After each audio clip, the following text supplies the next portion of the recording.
Hello and welcome to today's AHAM webinar, Consumer Experience and Preparing for a Post-COVID-19 World. I'd like to introduce your speaker for today, Eric Wixom, co-founder and CEO of WixCorp. Eric, the floor is all yours. Thank you very much, Jessica. I appreciate it. And thank you all for coming and joining this conference today. It's an honor to spend a little bit of time with you here today. So thank you. Hopefully this can be a mutually beneficial seminar for all of us. So kind of the plan for today, we're going to talk a little bit about consumerism in healthcare and especially with a focus on kind of trying to tackle things in a post-COVID-19 world. We're not obviously the first industry to try and tackle this, and so I wanted to start by just talking through some of the lessons learned from other industries and how we can apply those then to healthcare. Take a little bit of time to talk about just where we're at within healthcare today and what patients are experiencing and what they hope to be able to experience. And then we'll kind of wrap up at the end with how do we start creating and designing those patient experiences as we go through this. So it's kind of the plan. As we go through this, I'll use patient and consumer and customer kind of interchangeably. So if I use different terms at different times, it's all kind of the same component here. So to kick things off a little bit, I wanted to start by just sharing a recent experience I actually had. I was at a family dinner the other day and was chatting with my sister-in-law, and she's pregnant, and she had just scheduled that previous week to go in for her ultrasound, and it was a big, exciting one. This is the one that she'd get to find out the gender of the baby, and so she scheduled the appointment. The day prior, she got a call from the office confirming the appointment, reminding her to come in, and let her know that due to the current pandemic that they're asking no visitors come to the appointments for the safety of their patients. So she goes in after work the following day at 6 p.m. to have her ultrasound, and the lights are out, the door is locked. And so she's knocking on the door. She can look through the door, the glass door, and see the receptionist is there just kind of staring at her cell phone. So she knocks a little louder. She calls the office line, just no response. And she's getting frustrated, and about 10 minutes later, she sees coming out of the side of the building a worker from the office there, and so she hops out of her car and goes to talk to the lady, and it was the ultrasound tech, and she apologized. She said that they didn't realize there was another person on the appointment that day, another appointment that day. So they get her in, they take her back, they sit down, they're getting ready to do the ultrasound, and the tech comments that, oh, this is the gender reveal. It's too bad your husband couldn't come today. Sister-in-law was pretty upset and said, we were told couldn't come in. And she said, well, that's more of a general safety guideline, but for important things like this, I mean, obviously he could have come in. She's very upset, right? Very concerned. The thing is, the institution did a lot of the things that we tell everybody that they're supposed to do to engage with their patients, right? So they were offering after-hour appointments to accommodate people coming in after work. They gave a phone call the day before, letting them know, reminding them about the appointment. They also brought some transparency to the new processes they have in place in form of the pandemic. They had signs up on the building as well, right? So they were doing all the things that we tell people that they should be doing and the things we think about from engagement perspective. However, the execution of it just failed. It didn't come out the way that anybody had hoped, right? So that's what we want to talk about a little bit today is that patient engagement and their perspective, how they view the things that we do and how we can hopefully provide a better experience for them. So as we think about tackling this, right, consumerism and all the buzzwords you hear right now around engagement and patient engagement, there's a lot to it, and it's a pretty complicated thing, and we can learn a lot from other industries that have had to go through it before. And I think a great example that we can look at is the financial services sector. So the financial services sector had a pretty galvanizing event in the 70s and 80s. During that time period, right, there's high inflation rates, lots of issues, and so the government went through a deregulation process where they started to open up the different tools that banks could make available to the everyday consumer. And that event triggered a whole chain reaction where banks, where they used to just offer kind of that savings of loan idea, they could now start offering a lot new financial instruments and expanded offerings to direct to public consumers. And so they needed to start engaging with customers in a way they never had before. And so now that they have these expanded suites of services, they start trying to get them out there, right? So the mid to late 80s, they started trying to make people aware of those services. The early 90s is when they realized, we're just a brick and mortar right now. We want to try and make these services available outside of the branch. So there was that explosion of new ATMs getting put out everywhere. By the mid 90s, the internet was starting to take hold, and so you started to see banks put up websites. And while that's great and that's a good thing, it was mainly marketing at that point. You really couldn't do anything on their website. It was just there. It wasn't until a little bit later that they started to be able to have an online presence where maybe you could view a balance or you could request documents or download documents. They started to open up multiple channels of services. And we'll talk about multi-channel versus omni-channel, single channel. We'll talk about that in a minute. But they started to get new services available across different channels. And then you start to get more and more services available online. And then 2007, the iPhone comes out. So 2008, the app era really started to hit. And so every bank started building out apps so that their consumers could start doing things on their phone directly. Those services get refined until by 2017, 2018, regardless of how you wanted to engage with the bank, they had a really good solution. And for a long time, as an industry, nobody liked working with banks. They were just a hassle and a pain in the neck and a problem. And if we think about today, banking has kind of become a non-issue. We don't think about it a whole lot. But that's the point, right? It's become so easy and so engaging to interact with them. I can pull up an app, I can move some money around, I can view that online, I can go pull it from an ATM, I can be traveling and use my card and they might decline it for safety issues, for risk, right? So I can call them on the phone and then they can reactivate the card real time, right? It's a really easy experience now to interact with them.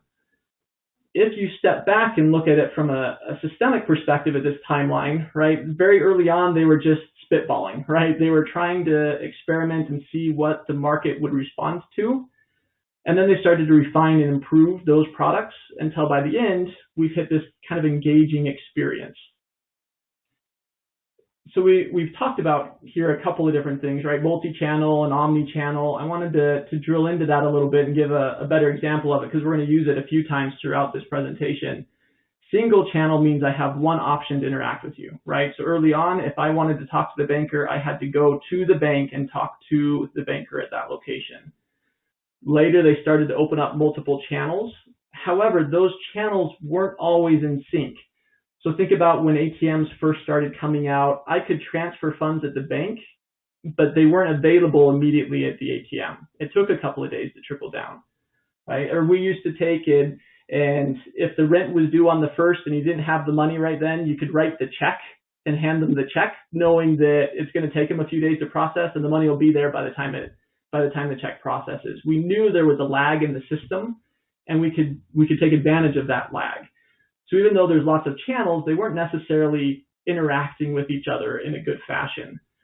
And that leads to then an omni-channel solution, right? Where regardless of the channel that I want to engage with an institution with, it makes sense and it's real time and it all flows together. They talk to each other so I can have a really good experience across any of those channels at any given time. So why can't we do that in healthcare? Right? If we think about where we're at in healthcare, we can't do hardly any of those pieces, right? Our patients, as they try to engage with us, there are a lot of stumbling blocks. There are a lot of pieces that are keeping them from being able to do the things that they want to do with us. And that's a problem, right? That's the goal for today. We want to try and tackle how can we take some of those lessons learned and how can we skip ahead so it doesn't take us 30 years to make that transition? How can we do it in just a couple of years? So with that in mind, let's think about where is healthcare today, right now? Where are we having to start from?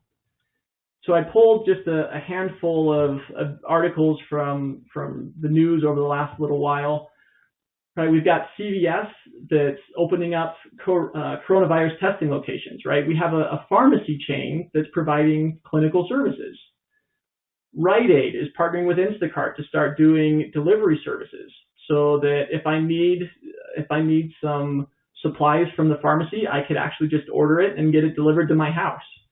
We have Walmart, the world's largest retailer, opening up care centers, and they're expanding that, and they're looking to do even more of them. And one of my favorites is Amazon, JP Morgan, Berkshire Hathaway.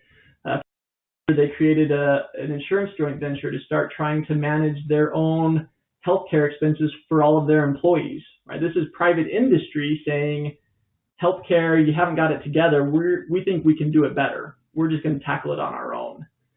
It's kind of a wake-up call, right? Again, from a systemic perspective, we are still in that spitball phase, right? We're still trying things out. We're still trying these new initiatives to see how will the market respond to us, and then hopefully start to refine those. That means we're a long way behind where most other industries that our patients interact with on a daily basis are, and they can feel that pain and that difference. And so what's insulated us, right? Why are we so far behind these other industries? Well, my opinion, I think part of it comes from we're a third-party payer system, and we've been insulated from it for a little while, right? Historically, 95% of our revenue came from insurance companies, and about 5% came from patients. That patient portion really was a nice to have, but the bulk of everything coming in was from insurance. And so we have spent the last few decades, instead of investing in the patient-facing solutions, we've been investing into how do we receive money from insurance companies.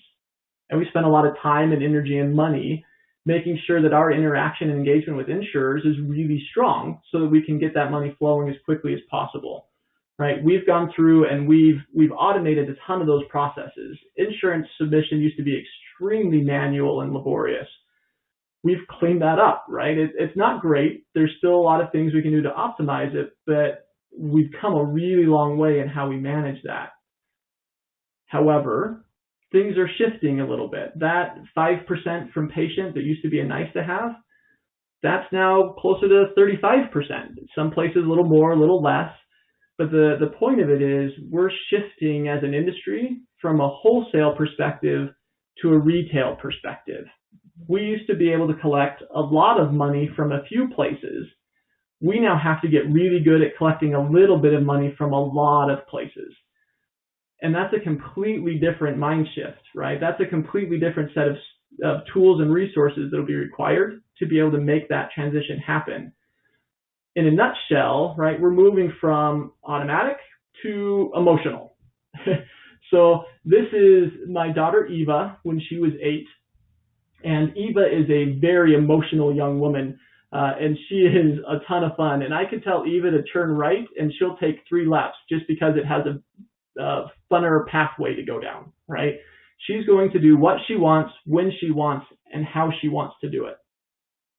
And we have to figure out how to interact and engage with our Evas out there, right? We have to be able to take that human experience and find good ways to be able to interact and engage with them in an optimized fashion so that we're not having to spend a ton of time and money trying to help her interact and engage with us, to be able to set appointments, to come to appointments, to take actions that come out of those appointments, to pay bills, all of that fun stuff. So if we look at the Evas of the world, right, and if we look at all of our patients and where they're at emotionally, right now is especially volatile. There's a lot of stuff going on in Eva's head right now, right? Harvard is talking about how racism is a public health crisis, and we have a lot of concerns with that as a country right now. Coming out of the pandemic, it has fueled a lot of mental health crises and a lot of concerns there that we have to find a way to tackle, and our patients are trying to find ways to tackle it. Because of all of the furloughs and job losses, right, that also means 27 million people lost insurance in our country between March and May. That's going to have a dramatic impact in how we interact and engage with our patient populations. At the same time, their consumer debt is skyrocketing, and those pressures are making them concerned as well about how they take their medication and trying to stretch that out. So maybe they don't need to fill it as often because they're concerned about the finances of it. From an emotional state, they have a lot of concerns. And that's on top of the issues that they were already experiencing within healthcare. if we look at some of the experiences that they were having before and how patients have historically engaged and interacted with us, it's interesting. 93% of patients that were surveyed in this JAMA article from a little while ago, 93% of consumers could not define things like premium and deductible and coinsurance, terms that we use on a day-to-day basis within the industry. And we use it when we're talking to the patients, but unfortunately, they don't understand, right? We're having to educate them along the way. And so it's no wonder when we look at the HCAP surveys as they come out of hospitals, only 4% of complaints in the HCAP surveys were related to quality of care. 96% were experiential, right? How they're experiencing that care is the area of focus that we really need to play with. So if we were to drill down into this, here's your first polling question that we're going to talk about. If you were to look at your patient financial experience, so the journey that your patients go through as they try to interact with you for their financial component, how would you grade your institution right now? So let's pause, and Jessica, if you can put the poll out there, let's give folks a chance to vote here.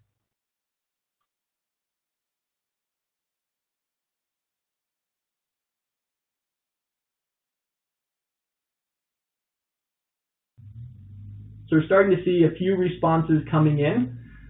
Thank you as they do come in. We're going to give you just a couple minutes here. As you think about how you would grade your patient financial experience, think about from the time that they first owe a copay and they need to pay the front desk, to when, if they're a self-pay patient and they need to pay for the goods and services in advance, or if they need to pay as the visit's ending.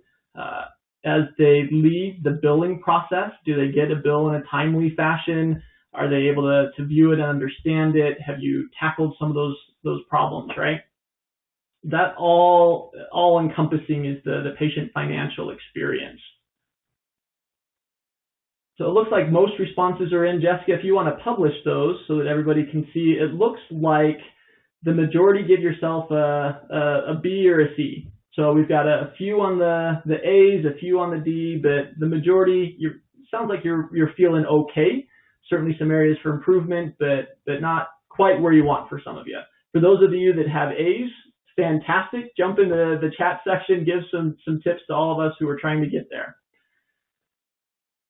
So as we think about that experience, right, as we think about how our patients experience their interactions with us, I want to transition now to a little bit. Let's talk about consumer experiences and trends within the industries. So this is not just within healthcare. When we look at all different industries, right, what are some of the consumer engagement experience trends that are happening right now, and some of those that are coming down the pipe?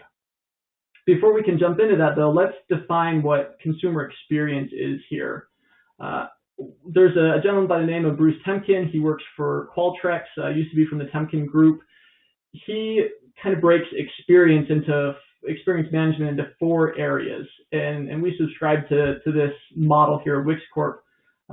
He looks at customer experience, employee experience, product experience, and brand experience. And we want to try and manage each of those very independently. So customer experience, it's turning those customers into fanatics.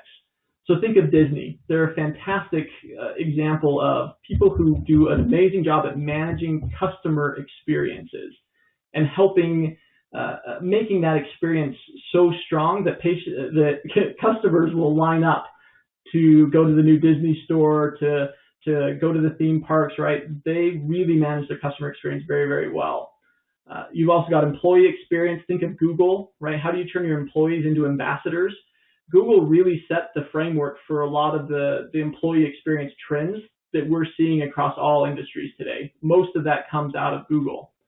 For product experience, think Apple, right? Holy cow, do they obsess over their products, and they turn those products into obsessions.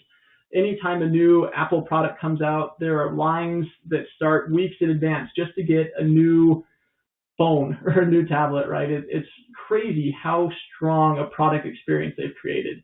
And then finally, there's that brand experience.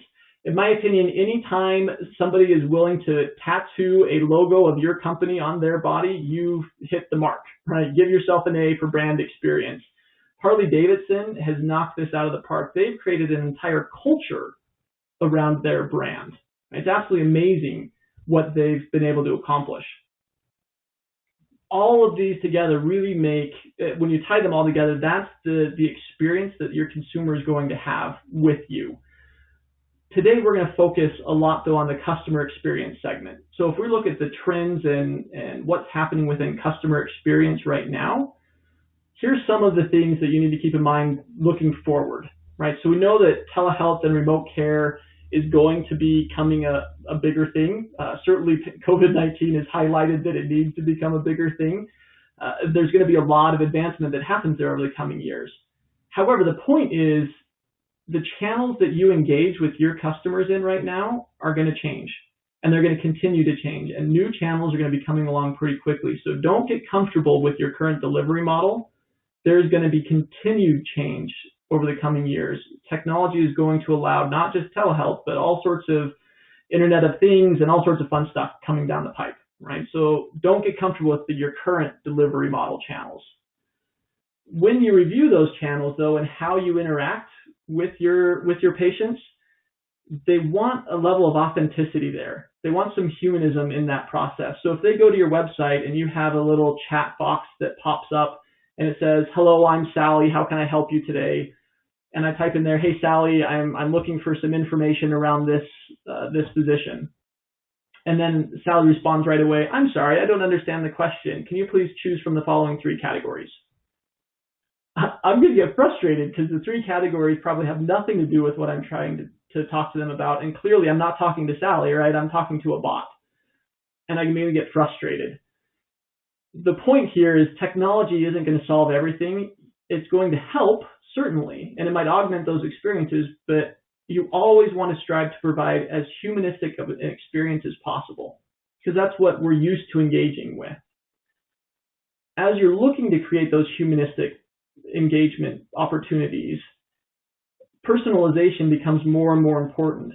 So if you ask a patient to fill out this form and to put their name and email address, and then you send them an email that says, "Dear sir, madam, please do this thing," I'm going to be frustrated because I gave you my name, I gave you my information, why aren't you using it, right? If it's not important, why did you ask it from me? We want to be able to give you information and have you respond just to me and personalize it. Those one-size-fits-all solutions just are not going to cut it anymore. I want to make sure that you know who I am because I'm different and I'm special and I want to be treated special. And then finally, as we look ahead, we want to think about those micro moments. So what I mean by a micro moment, I was watching a movie the other day with my wife and daughter, and my daughter said, "Oh, I've seen that actor before. What were they on? I can't remember." And in my head, I'm like, "Oh, they were in that one thing. What was it called?" So I opened up my phone, I went to IMDb, I looked up the actor, and it turned up the list of movies, and I was like, "Oh yeah, it was this one." Right? That was that micro moment where IMDb won me. And the next time I have a question, I'm going right back there again because they had the right information at the right time. Those micro moments are what attract and retain your consumer. Because if they reach out with a piece of information at 2 a.m. that they need to know something and there's no way for them to get it, we've missed that micro moment. And if there is a competitor that then meets that need, now it's even worse. Right? Those micro moments are going to become critical as you look at your engagement strategies going forward. The other thing we need to keep in mind of within those engagement strategies is what's the playing field? What are we engaging on to try and attract and retain those patients? And what we've found is that experience has taken over price and quality as the new differentiating factor of where consumers seek their care with the institutions that they want to engage with. So what I mean by that, if we think historically, we used to decide where do we go and what do we do by price. And I knew that I could go buy a low price, low quality product to fit my needs, or I could spend a little bit extra to get a higher quality product. But what happens over time is market forces take that low quality, low price item and they start to increase their quality while maintaining price. And the high price, high quality item then has to decrease their price to respond to maintain relevancy. So over time, they start to hit an equilibrium where you can get the same price item that has the same quality in it. So what's the new differentiating factor then? What is the thing that helps me decide which product I'm going to get? And it really comes down to experience. So as an example, I live in kind of a rural area in Utah. I can go to the farmer's market up the street and buy some corn this fall, or I can go to the local chain grocery store and I can buy some corn that came from the exact same field at the same price, or I can go to a boutique produce market and get the same corn from the same field. I'm going to go to the one that has the experience that I want. So if I happen to be at the grocery store and the corn's right there, I'm going to pick it up, right? If that's convenient, that's the experience that I want. They've catered to me and had that corn there. Others might say, you know what, I know the farmer, I've lived in the area forever, I want to go to the farmer's market because that's the experience that I want. The point is, people are going to go to the experience that they want, and you need to understand for your consumers, what experience are they looking for and how can you cater to that experience? So who are your target patients? Who are your target consumers? What are those experiences they're looking for and how can I provide the better experience so that I can start to attract and retain those patient populations?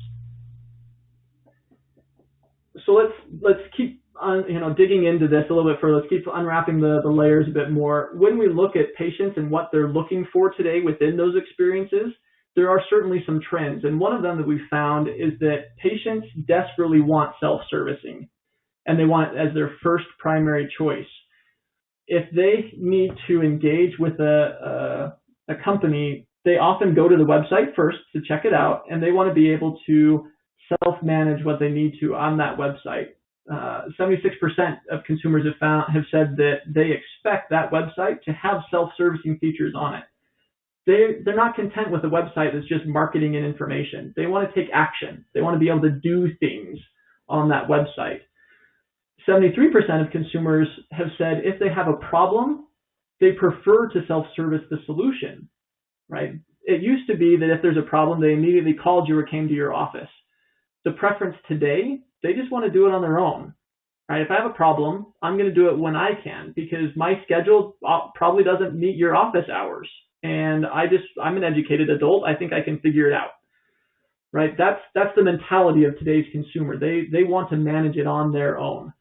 And an interesting survey, this was from an HFMA event from 2 years ago, 68% of healthcare leaders that were surveyed said that self-servicing and providing self-servicing was a revenue-generating, cost-cutting initiative for their institution.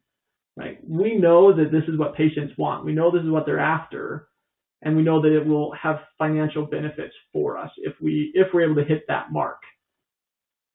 Those companies that do provide self-servicing, what they found is going back to Eva, right? We need to be able to have an omni-channel experience. Eva's not going to interact with me the exact same way every single time. So you might have a mom that's the primary person for a household. She's the guarantor, and she might be sitting at a soccer practice, and she's on her phone trying to do something with your institution. And then a couple days later, she's at home and she's got a stack of bills, and so she's sitting at her computer, right? Two completely different channels, but they're going to use those channels and bounce between them often. And 9 out of 10 consumers absolutely demand that omni-channel solution, right? They expect a seamless experience regardless of how they decide to interact with you. And those companies that have figured that out and have invested heavily into that consumer experience and to provide those types of services and solutions, when you look at the S&P 500, those high CX performers outperform the index by 80%, right? They've absolutely found that it's been worth that investment of trying to get this figured out. But it has to be an omni-channel solution. It has to work across those channels. So let's pause here for a second then, and let's get current again, and let's look at healthcare specific. We're just coming out of this pandemic, right? And it has shown a lot of these consumer experience trends and highlighted areas that are working and those that aren't.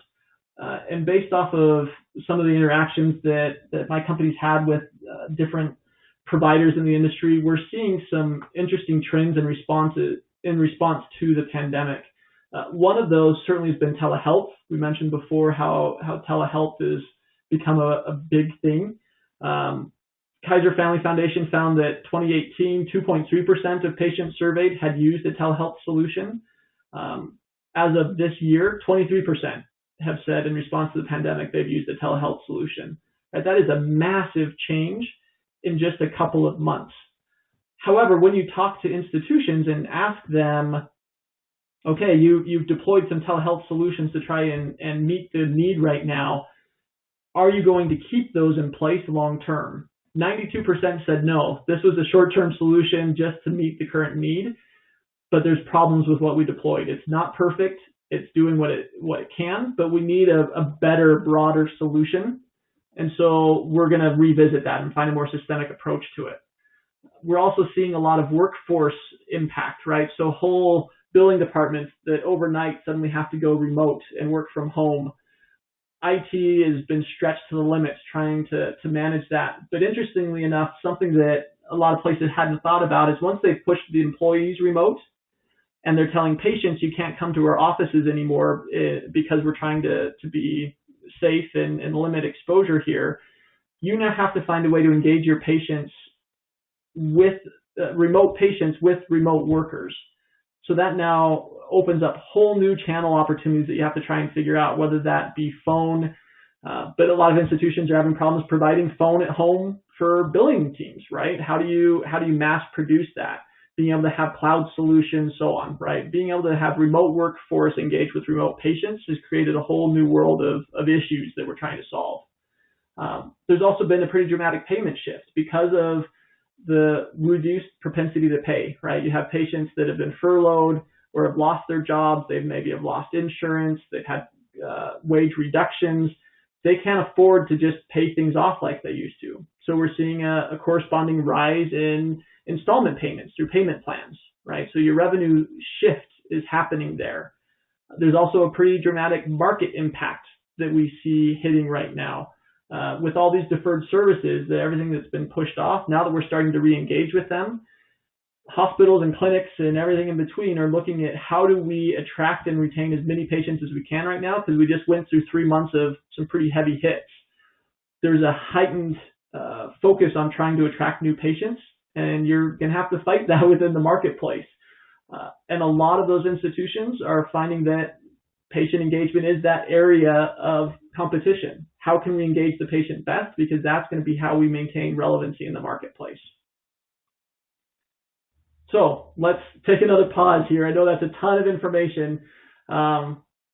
Thinking about how we've responded to COVID-19 so far and looking at what's coming down the road, let's talk just briefly around our next survey question here. Jessica, if you can pull up the bot. If there's a second wave of COVID-19 this fall, if we get another big wave that hits, how prepared are you? Are you feeling good? Do you feel like the things that you put in place right now are going to be able to maintain and see you through? Do you feel like it's going to go really well? Do you feel like it's going to be kind of painful, but I think we'll make it, right? Or do you feel like, man, if there's another wave, this first wave already hit us hard. A second wave is just going to sink us. We've taken too big a hit. Looking at the surveys coming in, and thank you for those who have voted, and please continue to do so, but just a quick response to that, it looks like about 40% you're feeling really confident, and another 50% you feel like, yeah, I think we're somewhat ready. That's fantastic. Well done. It's exciting to see that the solutions you put in place, that you think they're going to manage well and get you through it. That's great. Let's talk about a few things then that maybe can help you refine some of those and prepare for them. So let's jump into, in the last little bit here, how do we prepare for these new patient experiences, and how do we curate the experiences that we want them to have? Right? How do we make that happen? Just to give us a pointed example, let's look at patient financial experience and walk through a couple pieces there as an example of how do we get our arms around these patient experiences and what they're looking for? So when we look at the patient financial experience, one of the things that we naturally want to look at is, okay, if you paid us, great. If you didn't pay us, why didn't you pay us? And when we look at a survey from here a little bit ago, they asked that exact question. If you didn't pay us, why didn't you? And half responded, we just don't have enough money, right? I can't afford it, kind of that sticker shock. The other half said, well, I forgot. In my opinion, I think the I forgot crowd, they just didn't want to give you the real answer. It could have been a million things. Who knows what they are, right? It could have just been a flaw within the survey question. But I think the not enough money is probably pretty accurate. There's a lot that get that sticker shock. When we look at the subset of just millennials, there was a much clearer answer. 3 out of 4 said, I just didn't understand what you wanted me to do, right? You're talking about insurances and deductibles and how much copays and all this craziness. I just didn't get it, so I didn't do anything, right? The natural follow-up question would be, what could we have done different to get you paying us next time? And they gave all sorts of responses, everything from payment plans to discounts to reminders and anything in between. But the point is, I would wager that 95% of you on this call or greater already do all those things. You already have payment plans available. You already offer discounts in situations. You send lots of reminders. You have online components, right? We're doing the things they're asking, but they're telling us we pay you if you did these things. So clearly there's a disconnect. They're not engaging with us the way that we thought they would. That primary disconnect, in my opinion, I think it's a communication gap, right? I think we're spending a lot of time sending paper letters to mailboxes that don't get open and calling them, and because our phone isn't saved as a contact in their phone, they just don't answer, and they don't listen to voicemails, and they don't check mailboxes, and they just don't know how to engage with us because they're used to every other industry giving them these omni-channel solutions, these ways for them to be able to engage in more meaningful fashions. We need to get there, right? But the trick is there's a lot of people we have to engage with. If we look at all those who are interacting with us today, there's 5 generations that are playing with us, right? There's that Gen Z millennial group that are just now starting to have to manage their own healthcare. We've got young families, we have older families, we have the elderly, and then we have kind of this geriatric group that maybe they have an adult child that's managing their care. We have to be able to find good ways to engage with all of them. And when we look at their preferred method of engagement, 10% have said paper's great. And you know what? For that 10%, awesome. It's working, continue to do it. For the other 90%, they're looking for digital engagement solutions. The pie chart on the right is actually some outcome data from a platform that WixCorp has called Red. When we look at how patients utilize our systems, 68% are coming from their phone, 16% from a tablet or laptop, and 16% from a desktop, right? Phone and mobile solutions, especially phone and tablet, are the primary methods that we're finding engagement. And so we have to make sure that whatever digital solutions are out there, that they're built to be able to manage engagement on a mobile device. So we can chat just briefly about mobile here for a second. When we look at mobile, 9 out of 10 shoppers, when they go to look for a good or service, haven't decided on the provider of that when they go to look for it on their phone. So as an example, when you're traveling, and you need to eat, do you go into your phone and type in Chick-fil-A and look for the closest Chick-fil-A, or do you just put restaurants nearby and then decide which restaurant to go to, right? 9 out of 10 just put restaurant. 9 out of 10 are just putting, I need a pediatric physician in my area. We need to make sure that whatever your digital mobile strategies are, that you're ready to engage with them there. We're also finding that a lot of the websites and a lot of healthcare specific websites that patients will go to try and find information out from you aren't mobile ready or mobile optimized. What we found, this is from a Google study that they did last year. They looked at all of the different healthcare websites online and found that the average page load time is 5.4 seconds. For the app era that we live in, that's an eternity. And that means that 90 to 106% bounce. They hit refresh like 6 times during that 5 seconds, and then they just go somewhere else. we have to make sure we're looking at our mobile strategies and making sure that our digital environments are mobile ready. Because the tricky part with it, when we look at mobile experience as a whole, if it's a good mobile experience, 89% of consumers are going to recommend that brand. They were awesome to interact with. If it's a poor mobile experience, 62% are less likely to use your brand ever again. What this means is your margin of error is very slim. You have to get it right out of the gate, or you're going to lose them. It's either wonderful or horrible and nothing in between. So in these last few minutes then, I know we're kind of rushing through a lot of content here. In these last few minutes, let's talk about how do we create those custom experiences? What do we need to do if we know that we have new engagement strategies that we want to put out there? How do we make sure that we're meeting our consumers' needs? And what we found as we go and interact with institutions, the two biggest hurdles that we run into with having successful engagement strategies have to do with functional limitations or design mistakes. So from a functional limitation, what I'm talking about here is the rotary phone on the left can make a phone call to any of those devices to the right. And it's real time and it works great.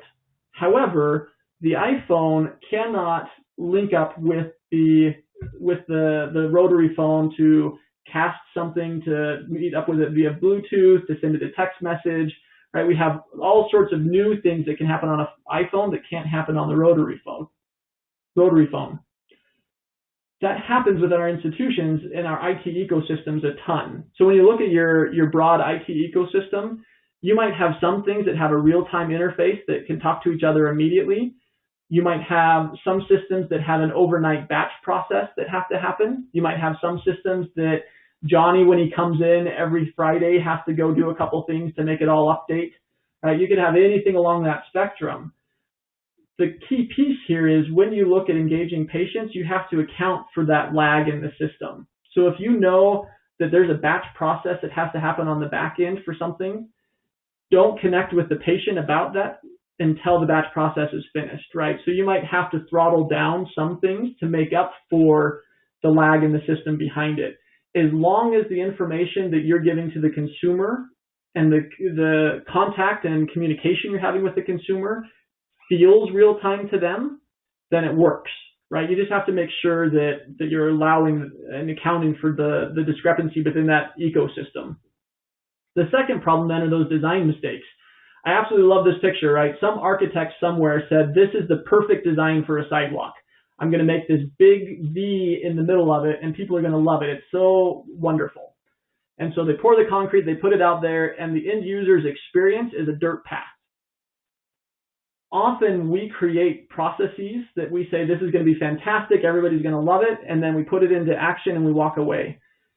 You have to build in a feedback mechanism, right? You have to be able to go back and look and see how are people actually experiencing what we put in place, and be hyper responsive so that you can see, oh man, they're not using my cool looking V here. I better go lay some new concrete so that they have my intended experience for them and they don't feel like I just have a crappy dirt path. Right? We have to look at those as we're monitoring it.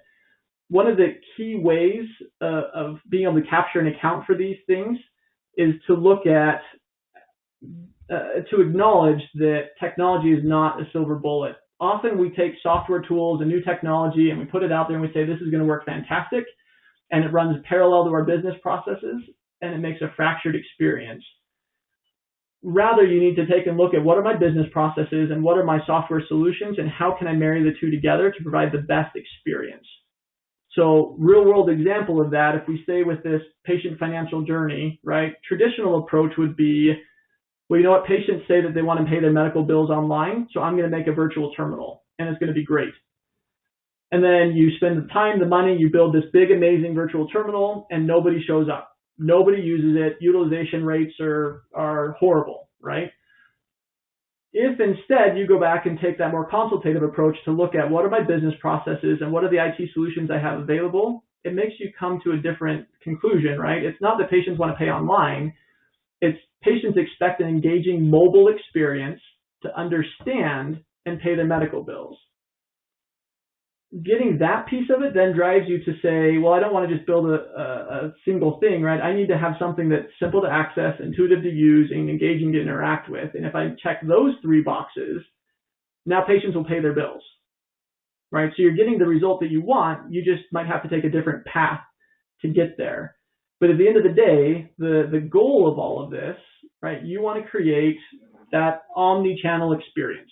You want to create that opportunity for that patient to interact and engage with you across any channel that they want, whenever they want, and to do the self-servicing aspect of what they want, right? If you can hit that, now you've got an engaged population. Now you can actually start to maintain relevancy in your marketplace. You can start to attract and retain the patient populations you're looking for, and you can start to really build that consumer experience that you've been trying to get to.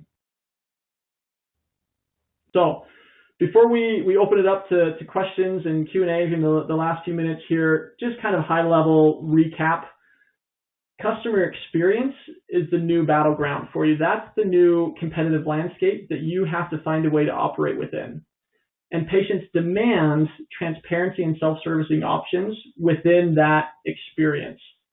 And to maintain that market relevancy, you're going to have to not just improve and get to that engagement level, but you're going to have to continue to monitor and continue to improve those engagement practices along the way. As you invest in them, you have to keep in mind mobile is king.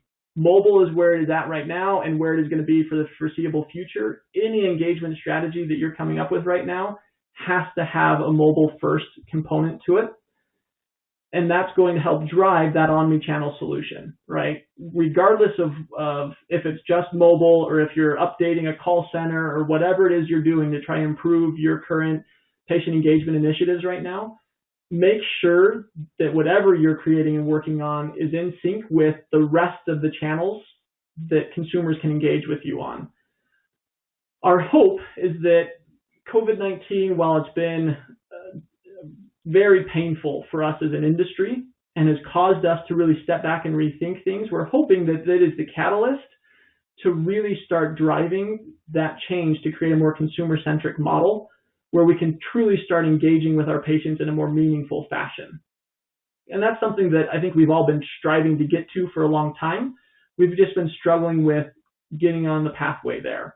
And that's kind of our hope, is that as an industry, we can take the lessons we've learned over the last little while and start to move ahead to that truly omni-channel consumer experience.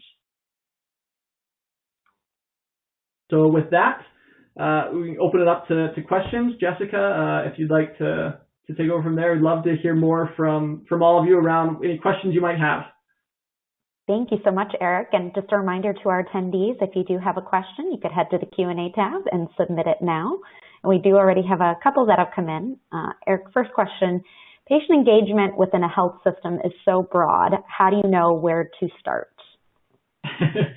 Yeah, it can be tough, right? I was talking with an institution the other day. They've got 4 different EMRs across almost as many hospitals. They've got clinics that are on different systems, right? There is a ton going on. And for them to try and create a unifying experience across the health system is daunting at times. And the way that we help those institutions is we come in, and the very first thing that we do is we do a patient journey map. And we sit down with somebody from IT and somebody from patient financial services and somebody from revenue and finance and all over the place, right? And marketing. And we sit everybody down in a room and we start to talk through from the time a patient becomes aware that they need help with something to they've received care and paid their bill and done. Across that spectrum, what are all the potential touch points? Where does the patient interact? How do they find out that you're there and that you deliver the services they're looking for? How do they register? How are they seen?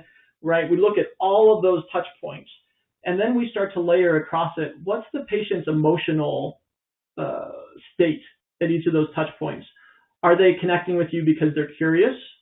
Are they concerned? Are they afraid? Are they upset? Are they excited? Right? It could be a different emotion at each of those touch points, but once you start to understand those emotions across the system, now you can start to really see where are the bottlenecks, where are the areas that aren't functioning well, and how should we focus on pulling this together to a unified experience so that regardless of how they're interacting and where they're interacting, we've got the right tools in place to get them the right information at the right time. So that's in a nutshell, right? That's our goal. We want to try and really look at the patient's journey and their emotional journey, and that'll help guide you along the way. So I hope that's helpful. Thank you. Another question, how would we best implement this into our existing daily performance board reviews?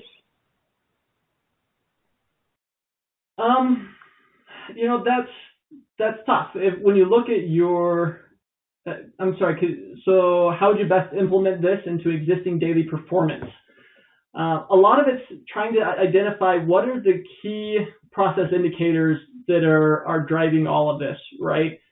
And I'm not talking about just, I've got this much in AR and I've got this type of a survey result, right? You want to try and look at your institution and look at what are the driving metrics and what are those metrics that if I hit this higher level one, it means all these other ones had to have been right, and start to track those. Often when you're trying to look at performance reviews and trying to understand that a lot of these pieces aren't independent variables, they're interdependent. So as you go to look for those key process indicators, look at the touch points where two of your existing performance indicators interact, and that will generally give you how that interaction is happening is where you want to monitor. And if you can get the interaction between those two variables good, then likely both variables are heading in the right direction. So I would counsel look at the interaction of the two. So I hope that answered the question. If not, feel free to do a follow-up. Thank you. Another question. If you were to provide a brief summary of everything, how would you explain this to a younger and inexperienced student? Healthcare is about 20 years behind in engaging with consumers in a lot of ways. We still are heavily reliant on either manual processes or paper, and customers are used to Amazon, they're used to Netflix, right? They're used to more real-time interactive solutions. And as an industry, we're struggling to provide it. And we know that we need to, but there's a lot of reasons why we haven't been able to get there yet. Everything from it's a third-party payer system to legacy IT systems to just even lack of focus, right? It wasn't a big concern for us for a long time. Times have changed, and we're trying to adapt, and we're in the middle of that adaptation right now. Thank you. Another question, what are best practices for billing departments communicating with patients? Good question. It's definitely more complicated now than it was. I would say, obviously transparency is a big piece. You'll want to look at as well, what are your current channels of communication? Are they calling into a call center? Are they calling directly to a billing department? Are they getting online and chatting? Do you have text, right? What are the different channels that you have to communicate from? And what are patients utilizing the most, right? So if they're all in one area, then great, you can kind of focus there. What we've found at most of our client sites is that texting has really taken over as the key communicating channel, especially being able to have real-time two-way texting, so patient able to text and say, or billing department, able to text the patient and say, hey, we tried to run your insurance and it didn't go through. It looks like you may have new insurance. Please send us updated insurance information. And then having the patient able to text back, oh yeah, I forgot, we have a new job. Here's the new information, right? Having that text process has proven invaluable, especially text to pay has been really exciting to see the response there, where if you can send out notifications of here's a new bill, and allowing them to just text right back with approval to process a payment, and then having it auto process and send back a receipt, that is shown to be a really new channel that has lots of promise. But at the end of the day, we're finding that the digital solutions are making it happen right now, and patients are not responding to paper processes, and they're not responding to phone calls the way they used to either. Either online or text have shown to be more effective right now. Thank you. Another question, how would one best sell this given the many competing priorities within an organization and current financial restraints? Yeah, there are a ton of pressures on every institution right now and a lot of different opportunities. Anytime a system is as broken as healthcare is, in my opinion, it means there's lots of opportunity. And so there's lots of opportunity to be able to fix things and be able to make things better. My counsel would be, we know that consumer engagement is the new competitive landscape. If we want to maintain relevancy in the marketplace, if we want to be able to continue to grow and expand, we have to get this right. And we know that other institutions are investing into it. We know it's on everybody else's radar. What hasn't happened very well is implementation of those solutions. There's lots of functional solutions that have been deployed, but it just doesn't seem like they're having the response needed. And this is something that we need to really buckle down as an institution, and we need to either get in and do it right, or we need to step back a little bit. But consumers are not, they're not as forgiving as they used to be, and market pressures are such that they have more options available to them. And if you don't figure out engagement, you're going to be struggling everywhere else. Thank you. And it looks like we have one more question, so we'll take this as the last one. What are your thoughts on how prepared the healthcare industry was to tackle some of the challenges that COVID-19 brought? I don't think that we were as prepared as we thought we were. I think that we had put in lots of things in place around, here's our emergency response protocols, here's the things that we want to try and accomplish. So if there's ever a big problem, here's how we're going to tackle it.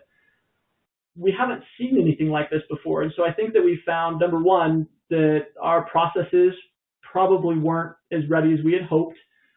Just as an example, there was an institution we were talking to that part of their infection control process was they had paper forms that patients had to fill out. So anytime a patient used a pen, it was considered contaminated now, and they didn't have additional wipes to be disinfecting everything. So the policy was, give them a pen, fill out the form, then throw the pen away.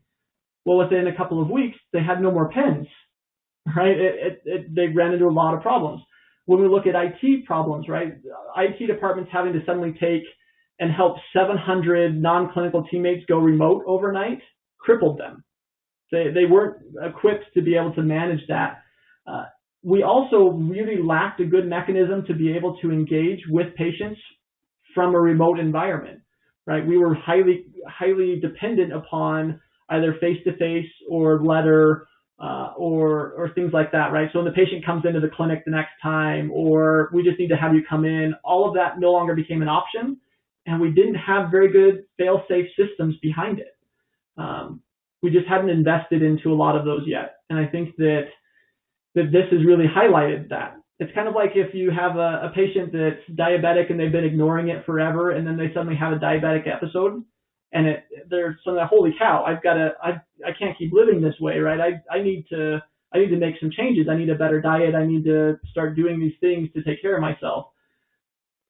It feels like as an industry, we've kind of gone through that right now, and we've had that little bit of a wake-up call that shook us, and we responded okay. But we're not in a good point to be able to maintain and take care of it. And I think that's where a lot of this hyper focus now on consumer engagement practices is coming from.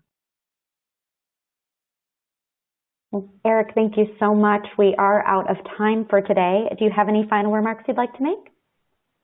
No, great questions. Thank you very much. And again, thank you so much, AHAM, and thank you to all the attendees for coming. We really appreciate it. By all means, if you have other questions or need anything, you're welcome to email me. I'm happy to take any of those questions remote.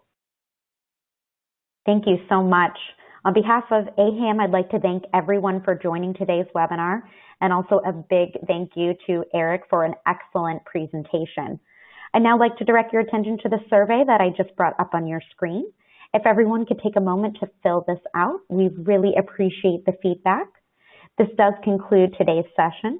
To end, you may simply hang up. Thank you and have a great day.